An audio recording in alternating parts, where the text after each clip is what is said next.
नमस्कार विद्यार्थी मित्रांनो, बृहन्मुंबई महानगरपालिका व्हर्च्युअल ट्रेनिंग सेंटर मध्ये आपले खूप खूप स्वागत।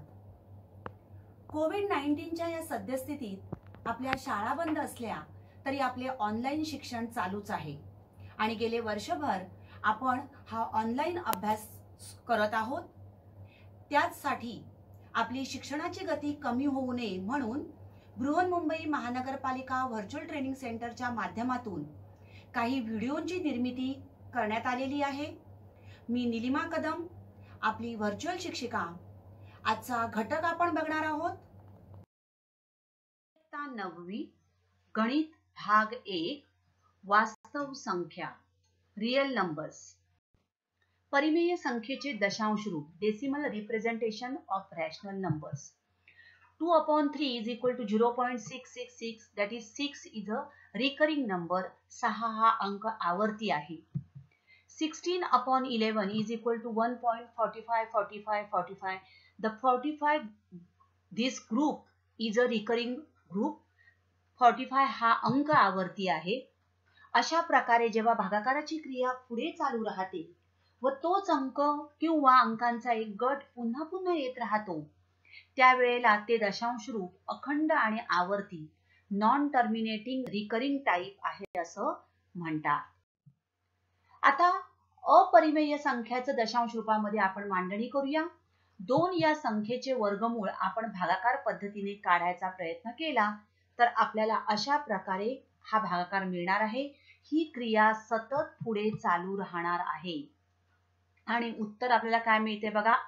Square root of 2 is equal to 1.41421 ... म्हणजेच पुढचे नंबर जे आहेत ते सतत येत जाणार आहे।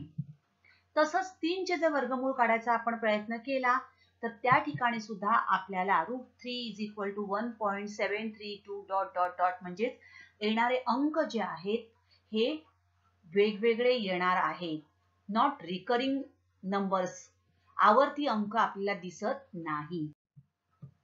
मग ज्या संख्येचे दशांश रूप अखंड असते, आता इथे भागाकाराची क्रिया पूर्ण होत नाहीये बघा। √2 चा आपण भागाकार पद्धतीने वर्गमूळ काढलं, भागाकार केला तर त्या ठिकाणी आपल्याला भागाकाराची क्रिया पूर्ण होत नाहीये म्हणजे दशांश रूप अखंड आहे परंतु ते आवर्ती नसते। म्हणजे certain numbers or a group of numbers is not occurring again and again, that is not recurring type. अशा संख्येला अपरिमेय संख्या असे म्हणतात। अपरिमेय संख्यांचे गुणधर्म। परिमेय संख्या व अपरिमेय संख्या यांची बेरीज किंवा वजाबाकी ही अपरिमेय संख्या असते। शून्येतर परिमेय संख्या व अपरिमेय संख्या यांचा गुणाकार किंवा भागाकार ही सुद्धा एक अपरिमेय संख्या असते आणि 2 अपरिमेय संख्यांची बेरीज, वजाबाकी, गुणाकार आणि भागाकार हे मात्र परिमेय संख्या किंवा अपरिमेय संख्या सुद्धा असू शकतात। याच गुणधर्मांचा आपण काही पडताळा घेणार आहोत। तर वास्तव संख्या, तर या परिमेय संख्या आपण बघितल्या आणि अपरिमेय संख्या। तर परिमेय संख्या आणि अपरिमेय संख्या या दोन्हींचा मिळून वास्तव संख्या संच तयार होतो। Set of real numbers, rational numbers and irrational numbers. परिमेय संख्यामध्ये पूर्ण संख्या, पूर्णांक संख्या आणि नैसर्गिक संख्या यांचा समावेश होतो। या परिमेय संख्या आणि अपरिमेय संख्या मिळून वास्तव संख्या संच तयार होतो। तर वास्तव संख्या म्हणजे काय हे आपण बघितलं। या वास्तव संख्यांवरील क्रमसंबंधाचे गुणधर्म आता आपण बघणार आहोत। पहिला गुणधर्म आहे, जर A आणि B या 2 वास्तव संख्या असतील तर त्यांच्यामध्ये A बरोबर B किंवा A लेस दॅन B किंवा A ग्रेटर दॅन B यापैकी कोणता तरी एकच संबंध असतो। दुसरा नियम आहे, जर A लेस दॅन B आणि B लेस दॅन C असेल तर A is less than C। तिसरा गुणधर्म, जर A लेस दॅन B तर A अधिक C लेस दॅन B अधिक C. आणि चौथा गुणधर्म, जर A B पेक्षा लहान असेल आणि C हा शून्यापेक्षा मोठा असेल तर AC हा BC पेक्षा लहान असतो, AC is less than BC. आणि जर C हा शून्यापेक्षा लहान असेल, C इज लेस दॅन 0, तर AC should be greater than BC. आपण काही परिमेय किंवा अपरिमेय संख्या घेऊन या नियमांचा पडताळा घेऊ शकतो. पहिला नियम आहे, आपण एक परिमेय संख्या घेऊन या नियमाचा पडताळा घेऊया. पहिला नियम बघा, A आणि B या दोन वास्तव संख्या असतील तर त्यांच्यामध्ये A बरोबर B किंवा A लेस दॅन B किंवा A ग्रेटर दॅन B हा कोणता तरी एकच संबंध असतो. उदाहरणार्थ 5 आणि 3 या दोन वास्तव संख्या असतील.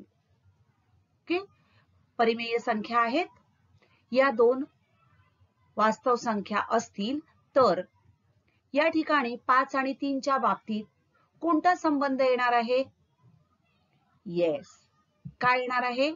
5 हा 3 पेक्षा मोठा असेल. बघा, म्हणजेच कुठला आला? A is greater than B. बरोबर, म्हणजेच हा एकच संबंध या ठिकाणी येणार आहे, that is A is greater than B. समजा 5 च्या ऐवजी या ठिकाणी 3 ही संख्या असेल, 3 आणि दुसरी संख्या पण 3 असेल, या दोन वास्तव संख्या असतील तर काय येईल संबंध? 3 बरोबर 3 म्हणजेच A बरोबर B. बरोबर, हा एकच संबंध आहे. किंवा जर संख्या 5 आणि इकडे ही संख्या 3 च्या ऐवजी 7 असेल तर 5 आणि 7 यामध्ये कोणता संबंध असणार आहे? तर 5 हा 7 पेक्षा लहान, म्हणजेच A is less than B. म्हणजेच आपण आता बघितलं की दोन वास्तव संख्या घेतल्या तर त्यामध्ये कोणताही एकच संबंध असेल. ओके, दुसरा गुणधर्म घेऊया आपण. आता लक्षात ठेवा, या ठिकाणी 5 बरोबर 3 किंवा 5 लेस दॅन 3 असूच शकणार नाही, ही शक्यता नाहीये. ओके, दुसरा गुणधर्म आपण बघूया. काय होता दुसरा गुणधर्म? If A is less than B and B is less than C, then A should be less than C. A आणि B आपण किमती घेऊया. उदाहरणार्थ A ही 3 आणि B म्हणजे 7 ही संख्या घेऊ. म्हणजेच 3 A is less than B, 3 is less than 7, right? Now second, B less than C. B is 7, so 7 is less than 9, right? मग 3 हा 7 पेक्षा लहान असेल आणि 7 ही संख्या 9 पेक्षा लहान असेल तर काय आहे? ऑटोमॅटिकली 3 ही संख्या 9 पेक्षा लहानच असणार आहे, म्हणजेच A is less than C. Okay, आहे नियमाचा पडताळा घेतला आपण? येस. तिसरा नियम, if A is less than B, then A plus C less than B plus C. आपण उदाहरण पुन्हा घेऊया. A आणि B, A म्हणजे 2 आणि B म्हणजे 5 ही संख्या घेतली. 2 ही संख्या 5 पेक्षा लहान आहे. Okay, A plus C. मग आपण या ठिकाणी काय करणार आहोत? क्युम्युलेटिव्ह प्रॉपर्टी वापरणार. A प्लस C म्हणजे 2 अधिक 3, C म्हणजे 3 घेतला आणि B म्हणजे 5 अधिक 3. आता 2 अधिक 3 किती आले? 5. 5 अधिक 3 8. तर 5 आणि 8 यामध्ये आपल्याला काय संबंध दिसतोय? Yes, 5 is less than 8. म्हणजेच A plus C, that is आपण दोन्हीकडे जर समान संख्या मिळवली तर उत्तर जे आहे म्हणजेच A plus C should be less than B plus C. Okay, हा झाला तिसरा गुणधर्म. चौथा गुणधर्म, if A is less than B and C is greater than 0. तर लक्षात घ्या, C ची किंमत शून्यापेक्षा मोठी पाहिजे तर AC should be less than BC. येतं का बघूया आपण. A आणि B साठी आपण किमती घेऊ. A म्हणजे 3 आणि B म्हणजे आपण 8 घेतलं. ओके, आणि C इज ग्रेटर दॅन 0 म्हणजे C ची किंमत या ठिकाणी आपण 2 घेतली. ओके, आता AC म्हणजे काय केलंय, गुणाकार केलाय. A into C that is 3 into 2 आणि 8 इंटू 2 B इंटू C. आता 3 दुने गुणाकार करून बघा. 3 दुने 6, 8 दुने 16. काय संबंध दिसतो आपल्याला? येस, 6 इज लेस दॅन 16 म्हणजेच AC is less than BC. झालं प्रूफ? येस. आता याच्यामध्ये दुसरी शक्यता, जर C ची किंमत शून्यापेक्षा कमी असेल, if C is less than 0, तर काय दिसतंय? AC greater than BC. बघूया आपण. आता A आणि B ची किंमत 3 आणि 8 आहे. C शून्यापेक्षा लहान म्हणजेच आपण काय घेऊया? C इज इक्वल टू -2 घेऊया. करूया आपण AC आणि BC. So 3 into 2 -2 and 8 into -2. Now 3 into -2, what is the answer? Yes, -6 and -8 to the -16. Now -6 and -16, which one is greater? Yes, -6 is greater than -16. म्हणजेच AC is greater than BC. आलं? या ठिकाणी आपण अशा प्रकारे संख्या घेऊन या नियमांचा पडताळा घेतलेला आहे. तुम्ही वेगळ्या संख्या घेऊन या नियमांचा पडताळा घेऊ शकता. तर ह्या झाल्या वास्तव संख्यांवरील क्रमसंबंधाचे काही हे गुणधर्म आपण अभ्यासलेले आहेत. ऋण संख्येचे वर्गमूळ, root of negative rational number.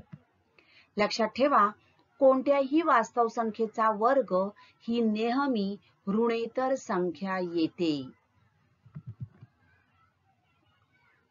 कोणत्याही वास्तव संख्येचा वर्ग कधीही ऋण नसतो. वास्तव संख्येचा वर्ग नेहमी ऋणेतर संख्या येते. म्हणजेच काय, तर कोणत्याही वास्तव संख्येचा वर्ग हा कधीही ऋण नसतो. परंतु वर्गमुळात ऋण 5 चा वर्ग बरोबर ऋण 5 आणि म्हणून ऋण 5 ही वास्तव संख्या नाही. म्हणजेच आपण म्हणू शकतो की ऋण वास्तव संख्येचे वर्गमूळ वास्तव संख्या नसते. धन परिमेय संख्येचे मूळ, root of a positive rational number. तर n हा धनपूर्णांक संख्या असून जर x चा n घात बरोबर a असेल तर x हे a चे nवे मूळ आहे असे म्हणतात.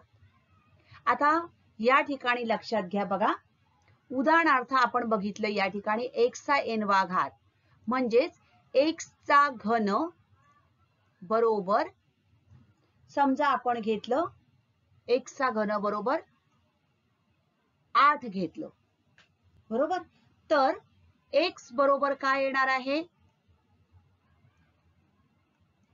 घनमुळात 8 बरोबर बरोबर, x बरोबर घनमुळात 8. मग x बरोबर घनमुळात 8 किंवा x बरोबर काय येईल? ऋण घनमुळात 8 हेही असू शकेल. या ठिकाणी घनमुळात 8 किंवा ऋण घनमुळात 8.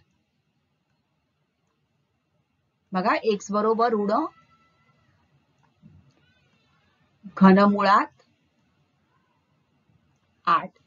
तर या दोन्ही संख्या ज्या आहेत, घनमुळात 8 किंवा ऋण घनमुळात 8, या अपरिमेय संख्या आहेत. बरोबर. मग आपण आता एक उदाहरण घेऊया. या ठिकाणी हे जे मूळ आहे, हे मूळ आपल्याला काय मिळालं? परिमेय मिळेल किंवा अपरिमेय सुद्धा असू शकेल, कारण या ठिकाणी या अपरिमेय संख्या आल्या. बरोबर. मग जर x चा n वा घात बरोबर a असेल तर x हे a चे nवे मूळ आहे असे म्हणतात आणि हे मूळ परिमेय किंवा अपरिमेय संख्या असते. उदाहरणार्थ दुसरं एक उदाहरण बघूया आपण. 4चा घन बरोबर 64. म्हणजेच काय झालं तर 4 हे 64चे कितवं मूळ आहे? तिसरं मूळ. पण या ठिकाणी हे संख्या काय आली? परिमेय संख्या आली, बरोबर. परंतु x चा घन बरोबर 4 जर आपण घेतलं तर x बरोबर काय येणार आहे? घनमुळात 4, बरोबर. x बरोबर घनमुळात 4 ही मात्र अपरिमेय संख्या आहे. म्हणजेच बघा, एखादी धनपूर्णांक आपण संख्या घेतली आणि x चा n-वा घात बरोबर a असेल तर x हे a चं n-वं मूळ जे आपण काढतो ते मूळ परिमेय संख्या असेल किंवा अपरिमेय संख्या सुद्धा असू शकते. आपण आता काही प्रश्न अभ्यासणार आहोत. 3 अधिक वर्गमुळात 5 ही संख्या अपरिमेय संख्या आहे हे सिद्ध करा. आता ही संख्या अपरिमेय संख्या आहे हे सिद्ध करण्यासाठी आपण सुरुवातीला ही संख्या अपरिमेय नाही असं मानूया. 3 अधिक वर्गमुळात 5 ही संख्या अपरिमेय नाही असे मानू. आता ही अपरिमेय नाही म्हणजेच ती काय आहे? परिमेय आहे. म्हणजेच ती संख्या परिमेय संख्या आहे. आता आपण बघितलं परिमेय संख्या आपण p/q या रूपात लिहू शकतो. मग जर 3 अधिक वर्गमुळात 5 ही परिमेय संख्या असेल तर 3 अधिक वर्गमुळात 5 बरोबर p/q आहे असे मानू. यावरून आपल्याला समीकरण मिळालं 3 अधिक वर्गमुळात 5 बरोबर p/q. आपण वर्गमुळात 5 ही अपरिमेय संख्या आहे म्हणून 3चा आपण पक्षांतर करू आणि p/q ही सुद्धा परिमेय संख्या आहे. तसंच 3 ही सुद्धा परिमेय संख्या आहे. मग या परिमेय संख्या आपण एका बाजूला ठेवू म्हणून वर्गमुळात 5 बरोबर p/q - 3 याचं पक्षांतर केलं. आता लक्षात घ्या, डावी बाजू ही अपरिमेय संख्या आणि उजवी बाजू जी आहे ही आपल्याला दिसतेय परिमेय संख्या. म्हणजेच या ठिकाणी डावी बाजू आणि उजवी बाजू यामध्ये आपल्याला विसंगती दिसून येते. तर डावी बाजू अपरिमेय संख्या आणि उजवी बाजू परिमेय संख्या अशी विसंगती दिसते. म्हणजेच 3 अधिक वर्गमुळात 5 ही परिमेय संख्या नसून ती अपरिमेय संख्या आहे हे सिद्ध होते. पुढचा प्रश्न आहे, खाली दिलेल्या संख्यांच्या दरम्यानच्या कोणत्याही 3 परिमेय संख्या लिहा. आपल्याला या ठिकाणी परिमेय संख्या दिलेल्या आहेत. 0.3 आणि ऋण 0.5 या दोन संख्यांच्या दरम्यानच्या 3 परिमेय संख्या आपल्याला काढायच्या आहेत. कशा काढायच्या बघा. तर दरम्यानच्या परिमेय संख्या काढण्यासाठी आपल्याला काय करावं लागेल? 1/2 गुणिले त्या दोन संख्यांची बेरीज. मग 1/2 गुणिले 0.3 अधिक ऋण 0.5. तर धन आणि ऋण ऋण म्हणजेच 1/2 गुणिले 0.3 वजा 0.5. वजाबाकी करा, किती आलं उत्तर?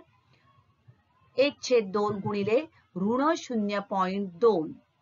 भाग लावा, बे एके बे, या ठिकाणी 0.1 म्हणजेच उत्तर आलं ऋण 0.1. आता पहिली संख्या आपल्याला मिळाली ही. आता ही संख्या या दोन संख्यांच्या दरम्यान आहे. तर दुसरी संख्या काढण्यासाठी आपण काय करणार आहोत? तर ही संख्या, या आलेली संख्या आणि या दोघांपैकी एक संख्या घेऊन पुन्हा त्याची आपण निम्मे करणार आहोत. मग आता 1/2 गुणिले ऋण 0.1 अधिक ऋण 0.5 ही संख्या घेऊ आपण आणि या दोन संख्यांच्या दरम्यानची संख्या काढू. आता 1/2 गुणिले ऋण 0.1 ऋण 0.5. ऋण ऋण बेरीज करूया, म्हणजेच 1/2 गुणिले ऋण 0.6. भाग लावा, बे एके बे, इथे 0.6. उत्तर आलं ऋण 0.6. 0.3 म्हणजेच आता आपल्याला दुसरी संख्या मिळाली ऋण 0.3. आता तिसरी संख्या काढू. 1/2 गुणिले ऋण 0.1 अधिक 0.3 बरोबर 1/2 गुणिले ऋण 0.1 अधिक 0.3. धन आणि ऋण म्हणजेच वजाबाकी म्हणजेच 1/2 गुणिले 0.2. बे एके बे, बे एके बे म्हणजेच उत्तर आलं 0.1 बरोबर. तर अशा प्रकारे आपल्याला 3 संख्या मिळाल्या. तर ऋण 0.3, ऋण 0.1 आणि 0.1 या 3 परिमेय संख्या 0.3 आणि ऋण 0.5 या संख्यांच्या दरम्यान आहेत. पुढचं एक उदाहरण बघूया. ऋण 2.3 आणि ऋण 2.33. पुन्हा आपण करणार 1/2 गुणिले या दोन संख्यांची बेरीज. ऋण ऋण म्हणजे आपण बेरीज करणार. तर 1/2 गुणिले ऋण 2.3 ऋण 2.33 बेरीज करा. किती येणार? 1/2 गुणिले ऋण 4.63. भाग लावून घ्यायचा आहे. बे के बे, बे दुने 4, बे त्रिक 6, बे के बे, बे पंचे 10 म्हणजेच किती आलं? ऋण 2.315. आता ही संख्या आलेली संख्या आणि दिलेल्या संख्यांपैकी एक संख्या घेऊन आपण दुसरी संख्या शोधणार. पुन्हा दोन्ही ऋण म्हणजेच आपण बेरीज करणार आहोत. ऋण 2.315 वजा 2.3 बेरीज करून घेऊया. 1/2 गुणिले ऋण 4.615 भाग लावूया. बे दुने 4 दशांश चिन्ह, बे त्रिक 6 0, बे साती 14 आणि बे पंचे 10 म्हणजेच किती आलं? ऋण 2.3075. आता तिसरी संख्या काढूया. 1/2 गुणिले ऋण 2.315 अधिक ऋण 2.33 ऋण ऋण पुन्हा बेरीज करणार आपण. किती आली बेरीज बघूया. 1/2 गुणिले ऋण 4.645 भाग लावा पुन्हा. बे दुने 4 दशांश चिन्ह, बे त्रिक 6 बे दुने 4 बे दुने 4 आणि बे पंचे 10 उत्तर आलं ऋण 2.3225. तर अशा प्रकारे आपल्याला या 3 संख्या मिळाल्या. ऋण 2.3225, ऋण 2.3075 आणि ऋण 2.315 या 3 परिमेय संख्या ऋण 2.3 आणि ऋण 2.33 या संख्यांच्या दरम्यान आहेत. तर अशा प्रकारे आपण दिलेल्या परिमेय संख्यांच्या दरम्यानच्या कोणत्याही 3 किंवा 3 पेक्षा अधिक परिमेय संख्या काढू शकतो. आता square root of 4, square root of 9 or square root of 25/36 या these are all rational numbers. कारण वर्गमुळात 4 चं उत्तर येणार आहे 2, वर्गमुळात 9 म्हणजेच 3, हे येणार 5/6 बरोबर. म्हणजेच वर्गमुळात 25 छेद वर्गमुळात 36 म्हणजेच आले 5/6. मग या सगळ्या झाल्या परिमेय संख्या. आणि आता वर्गमुळात 3 याचं वर्गमूळ आपण बघितलं काय आहे? अखंड हे दशांश रूप आहे. वर्गमुळात 2 अखंड, वर्गमुळात 17 या सर्व संख्या या अपरिमेय संख्या आहेत. These are all irrational numbers. म्हणजेच या दशांश अखंड अनावर्ती दशांश रूपातील या संख्या आहेत. यांचं दशांश रूप जे आहे हे अखंड अनावर्ती दशांश रूप असणार आहे आणि म्हणून या अपरिमेय संख्या आहे.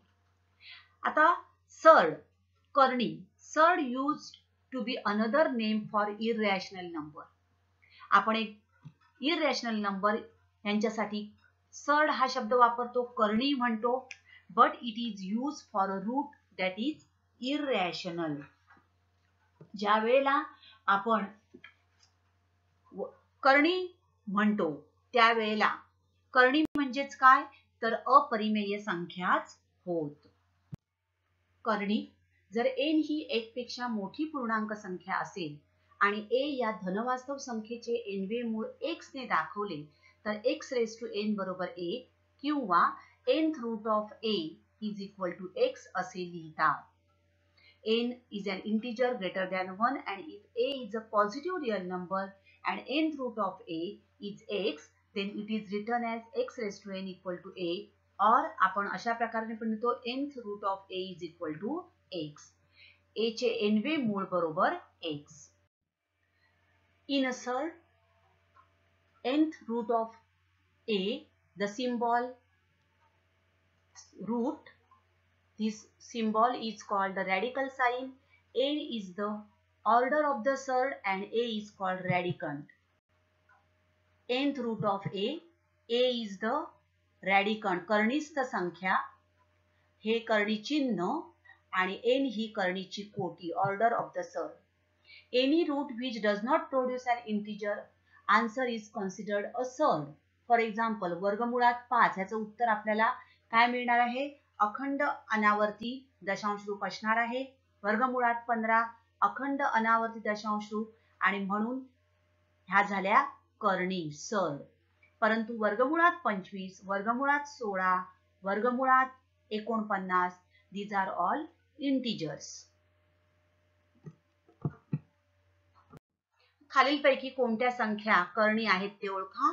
Square root of 11 is a surd कारण याचा आपण वर्गमूळ काढू शकणार नाही आणि ह्याचं वर्गमूळ आपण काढायला गेलो तर आपल्याला अखंड अनावर्ती दशांश रूप म्हणजेच अपरिमेय संख्या मिळणार आहे. Cube root of 7 this is also a surd. Cube root of 8 this is not a surd. का कारण क्यूब रूट ऑफ 8 म्हणजेच काय आहे 2 आणि 2 ही झाली परिमेय संख्या. Square root of 144 that is 12 and therefore it is also not a surd कारण 144 चं वर्गमूळ 12 आहे आणि ही एक परिमेय संख्या आहे. आता कोटी 2 असणाऱ्या करणींना वर्ग करणी असं म्हटलं जातं. या ठिकाणी बघा इथे कोटी किती आहे 2. इथे आपण वर्गमूळ म्हणतो इथे 2 आपण लिहित नाही म्हणजेच कोटी 2 आहे आणि याला वर्ग करणी असं म्हणतात. It is a quadratic surd. आता करणीचे सोपे रूप कसं आपण देतो. 108 चे पहिले आपण अवयव पाडून घेऊ.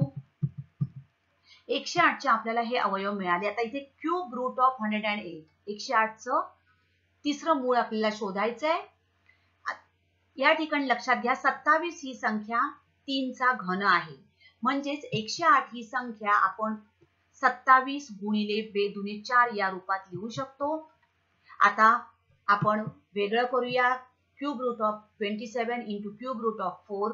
Cube root of 27 is 3 into cube root of 4 that is equal to 3 cube root 4.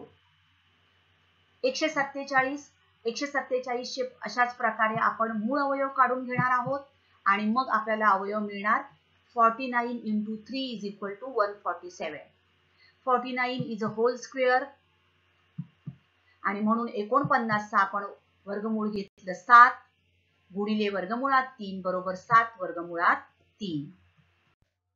सजातीय करणी जर p आणि q या परिमेय संख्या असतील तर p स्क्वेअर रूट a आणि q स्क्वेअर रूट a या सजातीय करणी आहेत असे म्हणतात. म्हणजेच जेव्हा या दोन करणीची सजातीय असण्यासाठी त्यांची कोटी समान असणं आवश्यक आहे. दोन्हीकडे आता करणी कोटी किती आहे 2 वर्गमूळ आहे हे कोटी 2. तसेच करणीस्थ संख्या a आणि a करणीस्थ संख्या सुद्धा समान असतील तर त्या संख्यांना त्या करणींना सजातीय करणी असे म्हणतात. तर वर्गमुळात 27 आणि वर्गमुळात 48 आपण बघू. वर्गमुळात 27 म्हणजे 9 त्रिक 27 बरोबर वर्गमुळात 9 गुणिले वर्गमुळात 3 बरोबर 3 वर्गमुळात 3 आणि वर्गमुळात 48 म्हणजेच आपल्याला काय मिळालं 16 त्रिक 48 that is equal to square root of 16 into square root of 3 is equal to 4 root 3. आता या ठिकाणी बघा कोटी आहे 2 वर्गमूळ आणि करणी संख्या 3 म्हणजेच कोटी समान आणि कनिष्ठ संख्या समान आणि म्हणून वर्गमुळात 27 आणि वर्गमुळात 48 या सजातीय करणी आहेत. √27 and √48 are like such. वर्गमुळात 8 बघा आणि वर्गमुळात 32 आणि वर्गमुळात 50 या तिघांची आपण तुलना करू. बघा ज्या वेळेला आपण याला सोपं रूप दिल्यानंतर आपल्याला बघा वर्गमूळ, इथे पण वर्गमूळ, क्वाड्रॅटिक सर्ड अँड सिमिलरली ही जी कनिष्ठ संख्या जी आहे ती सुद्धा समान आहे. 2 आहे कनिष्ठ संख्या. Radicand is 2 and order of the surd is 2 आणि म्हणून या सजातीय करणी आहेत. √8, √32 and √50 आर सिमिलर सर्ड्स.